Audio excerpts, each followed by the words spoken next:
శివుడు లేని వేళ పార్వతమ్మ సిన్నబోయేనే శివుని బొమ్మ మూడు కన్నుల వాడి ముద్దుల గుమ్మ పువ్వులతో పూజల్ని పొందేనమ్మా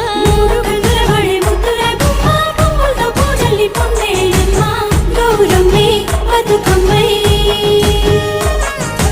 ఎత్తుకొని వచ్చనే నెత్తిపై మేఘాలు ఏడేడు సంద్రాల ఎదరు పొంగిన నీళ్లు తీసుకొని వచ్చనే తిరుగుతూ వాగులు నురగలై పొంగెనే చెరువుల తూములు ఉత్తరం దక్షిణం నువ్వెక్కిపోతుంటే తంగేడు బొమ్మలు బంగారమై చూస్తే